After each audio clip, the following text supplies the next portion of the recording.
So I just wanted to thank the organizers, the volunteers who have put forth their time and made it possible for the rest of us to stand up here and get the credit. As was mentioned, one of the key components of a successful domestic human rights agenda is ratification of key human rights treaties, and tonight we're going to focus on the Convention on the Rights of the Child, or the CRC as it's known. Fortunately, since I only have 6 minutes, I was pleased to hear that Philip Alston covered some of what I want to say, but I'm going to give a little bit more information about the convention, and then maybe shift the focus of the question. Philip raised a really important question: why is it that why is it that the United States opposes a treaty that not only all of our allies support, but that we effectively wrote significant portions of? But I think that's not quite the right question, or not a fair framing of the question in some respects, and I'll get to that in about a minute and a half. I do want to say a little bit about the convention. It is the most widely ratified treaty, as you know, but it's also the most comprehensive children's rights treaty, or treaty focusing on the rights and well-being of children. So it has civil and political rights, as was mentioned, and also economic, social, and cultural rights. And it has led to, I would echo what Philip said earlier, led to a number of positive changes. Just in the last 20 years, we've seen, for example, infant and child mortality has dropped by about 3.5 million persons each year. So that's 3.5 million children each year realize their most precious right, their right to life, where they otherwise would not have done so before the convention and related work. But before we get to sort of why is it the U.S. opposes, I want to step back and ask why we need a children's rights treaty. And I think the answer to that is found in the experience of children. So they're victims of trafficking. They are exploited in sweatshops and on farms. They are prostituted.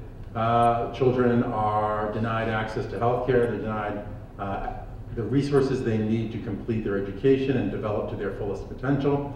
And too many children suffer severe forms of abuse and neglect. And to be very clear, I'm speaking just about children in the United States at the moment. The CRC, I think, provides the beginnings of the answers to these questions. I say beginnings because I think while law is necessary, it's not sufficient. And this is one of the wonderful things about tonight. We're bringing people from different silos, so to speak, to share experiences and engaging more stakeholders.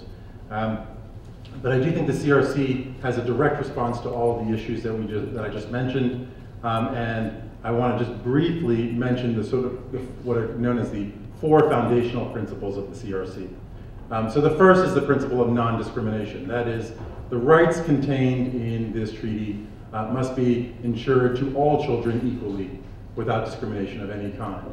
Second is a commitment to the best interest of the child as the governing principle in all actions concerning children.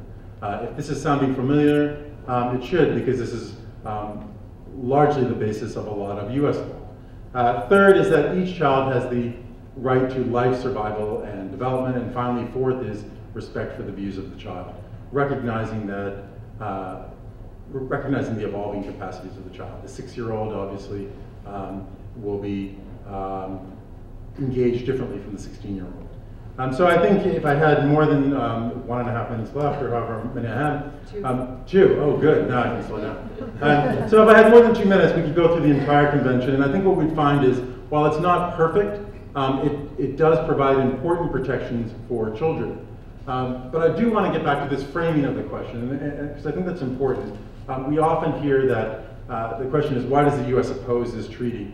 And I think it's important to recognize, particularly with the movement in the last few years at the grassroots level, that question, I think, is better framed as, why does the U.S. federal government oppose this treaty or not support this treaty? And why is it, and really, because the real answer is really the U.S. federal government and certain special interest groups have not supported this treaty. What we've seen at the grassroots level, those of us involved in the campaign for U.S. ratification of the CRC in the last 5 years, is a growing amount of support, not just in the Northeast, not just in the blue states, but in all areas of the country. And I think one way we see this is States and localities are adopting resolutions in support of the CRC. Now, many people and the lawyers in the room will certainly say, well, those are largely symbolic. They don't, the treaty power is the federal government's and the federal government alone, and so those don't really mean anything. I think they say quite a bit, actually. They're a state, it's not often that a state or a locality says, there's an international issue that's so important. 30 seconds. We need to comment officially on this. But we've seen it from Savannah, Georgia, to San Diego, California, to Detroit, to Cleveland, and so on. At the grassroots level, there is growing support. And now, with the change in administration, there is a window of opportunity. It's not an easy road, but I think we have a real window of opportunity here to move forward on children's rights in this country. Thank you.